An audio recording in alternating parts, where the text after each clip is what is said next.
truc, mais entre temps j'ai eu un vrai moment de faiblesse, comme je vous disais, et au final j'en ai pas parlé.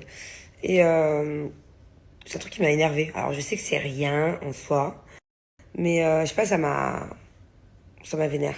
Je vous mets une vidéo et après je vous en parle. Je le prends, je te parle. Alors cette vidéo maintenant avec le recul, elle me fait vraiment rigoler. D'ailleurs même le jour même, 1 heure après, avec Maëva et Julien et Thiago, on était morts de rire dans la voiture, on l'a regardée en boucle. Elle est très drôle. En fait, ce qui m'a saoulé un peu, c'est que c'est pas la première fois que je la vois tourner sur TikTok. Il y a eu plusieurs reprises de cette vidéo. Il y avait carrément une vidéo où en gros titre, il y avait écrit Thiago a toujours peur de tout. Et j'ai vu que là dans les commentaires, pareil, il y a plein de gens qui disent oui, ce petit c'est pas normal, il a tout le temps peur. Ou alors putain, un futur dossier pour lui plus tard à ressortir. En gros, parce qu'il a eu peur. Je défie n'importe quelle personne qui aurait mis ce genre de commentaires de dire que c'est pas normal que mon fils ait eu peur ce jour-là. Je défie n'importe quelle personne d'aller à cet endroit-là et de se retrouver dans la même situation que nous. C'est-à-dire que Thiago a eu peur, Angela a eu peur, Manani a été terrorisée, j'ai été traumatisée. C'était vraiment, vraiment pas drôle à vivre. Je me suis retrouvée encerclée par 6 singes, avec juste mes 2 enfants et Manani, au milieu de nulle part, avec personne autour pour nous aider. Des singes super agressifs. Il y avait carrément un des singes qui faisait la taille de Thiago, le gabarit de Thiago, des dents grandes comme ça, hyper féroces, genre, ils sortaient les griffes et tout, ils nous crachaient dessus les singes. Ils ont fait toute une stratégie, tout un gang autour de nous. Bah, je peux vous dire que j'ai flippé ma race. J'ai flippé ma race. Mon fils, il est parti en courant à ce moment-là, j'ai dû le suivre. Je vous refais pas l'histoire, je vous l'avais déjà raconté, mais du coup, j'ai dû laisser ma fille et ma nanny entourées des singes pour aller chercher Thiago. Et cette vidéo-là que vous venez de voir, c'est le après, en fait, où on a eu le temps de le calmer, où il était vraiment en sanglots, et où après, il a recroisé un singe, et que forcément, dès qu'il voit un singe maintenant, il va avoir peur toute sa vie. Mais il y avait de quoi. Franchement, il y avait de quoi. Faut savoir que là-bas, les singes sont... je pense que si je n'aurais pas jeté le paquet de gâteaux, si j'avais pas eu ce réflexe, ils nous auraient sauté dessus. Je pense que si j'avais pas vite enlevé la tétine de la bouche de ma fille, ils auraient pu sauter au visage de ma fille. Je pense que Thiago, quand il est parti en courant, si je l'avais pas suivi, en fait, apparemment, dans le langage des singes, enfin chez les singes, un peu comme chez tous les animaux d'ailleurs, si tu pars en courant, ça veut dire que genre t'as peur. Ça veut dire qu'ils ont gagné. Ça veut dire qu'ils te suivent. Ça veut dire qu'ils se sentent au-dessus, en fait. Donc, je pense que la situation aurait pu être bien plus grave. Donc voilà. Oui, mon fils a eu peur. Mon fils, il a 5 ans. Il fait 1m10. Même moi, j'ai eu peur. Pourtant, j'ai pas souvent peur. Mais dans ce genre de truc-là, franchement, j'aurais préféré me retrouver face à des humains que face à des singes. Enfin, clairement, c'est con à dire. Mais je sais pas pourquoi, dans ma tête, un singe, ça te chope, ça te lâche pas. Hein. Voilà. Et en fait, juste le fait de voir, oui, Thiago, de toute façon, il a tout le temps peur. Ouais, mon fils, c'est un peu heureux. Mon fils, c'est pas forcément un vaillant. Enfin, ça l'a été. Il a des périodes dans sa vie, les 2 premières années, les 3 premières années. Livy, Il avait peur de rien. Là, ouais, c'est vrai il a régulièrement peur de choses. Là, en l'occurrence, c'est tout à fait normal. Et quand bien même il a peur de d'autres choses qui font moins peur que ça, des choses pour lesquelles il n'y a pas de raison d'avoir peur, il a 5 ans et c'est pas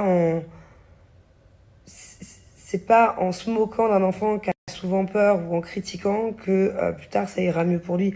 En tout cas, moi je m'en fous. Il sait qu'il a sa maman qui est là pour le rassurer, pour l'encourager, pour vaincre certaines peurs. Mais en tout cas, pour les personnes qui mettent ce genre de commentaires, je vous invite à bosser sur vous-même. Parce que si vous-même, un jour, vous avez un enfant qui a peur et que vous tout le temps, vous dites c'est pas normal que t'as peur, c'est pas normal, vous n'allez pas l'aider, l'enfant, quoi. Enfin, voilà, c'est pour vous que je dis ça.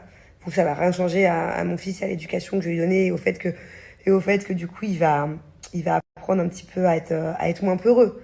Mais on peut pas juger un enfant de 5 ans et encore moins un enfant qui a peur. Moi, mon fils, il a développé des peurs à plein niveaux. C'est-à-dire qu'aller tout seul dans sa chambre, par exemple, c'est compliqué. Dormir seul le soir, c'est impossible. Mais de plein de choses. Voilà, il a peur assez régulièrement de plein de choses. Et on travaille dessus, doucement. Doucement, on a le temps, il a 5 ans. Il a développé des peurs récemment, depuis 1 an. Je sais c'est dû à quoi, d'ailleurs. Il a vu quelque chose qu'il n'aurait pas dû voir. Un jour, en fait, il était avec des potes à lui et il y a une nanny à l'un des potes qui a montré des vidéos qui faisaient peur. Et depuis, il a très très peur. Il a peur des monstres. Il a peur des méchants. Il a peur des voleurs. Il a peur de plein de choses, voilà. Et du coup, c'est vrai qu'au quotidien, c'est pas facile à gérer. Chaque enfant est différent. Voilà, chaque enfant est différent. Parce que c'est pas comme ça que vous allez les aider, ça c'est sûr. Voilà. C'est juste un petit truc à rétablir parce que oui, mon enfant est peureux. Et franchement, je travaille dessus. Il travaille dessus. Mais je préfère avoir un enfant qui, de manière générale, est un peu peureux qu'un enfant qui n'a pas assez peur. Voilà. Pardon. Voilà, moi je préfère avoir un enfant qui est peureux qu'un enfant qui est trop téméraire et qui a peur de rien. Parce que à l'inverse, ça peut être aussi dangereux. Voilà. Les Promax, c'est en Bon, allez, je sais pas si je vais faire des lives sur TikTok. Je suis KO. Mais je vais rester à une demi-heure. En tout cas, hier, c'était la furie sur mon TikTok. C'était un truc de dingue. On était 11 000 personnes connectées. J'ai eu à la finalité, parce que ça a coupé mon téléphone, plus de 6 millions de j'aime. Genre incroyable. Incroyable. Elle m'a dit moi. Bon, sinon je suis dégoûtée. J'en ai marre, je suis nulle. Mais qu'est-ce que je suis nulle. Qu'est-ce que je suis une grosse naze. Ça fait au moins, je vous mens pas, je vous jure, ça fait au moins 4 fois. 4 fois ces 3 derniers mois que je filme des recettes, ok? Parce qu'à chaque fois, vous voulez les recettes et tout, je vais vous faire kiffer. Il y a plein de trucs maintenant que je gère trop bien, genre les cordons bleus de ce soir, les nems, des trucs. Même cet été, j'ai filmé des recettes. Et j'ose pas vous les poster parce que je ne sais pas filmer la cuisine. Je sais pas, j'essaye, je pose ma ring light, je pose mon téléphone. Là, franchement, je viens de regarder des vidéos, j'essaie de faire le montage, j'y arrive pas.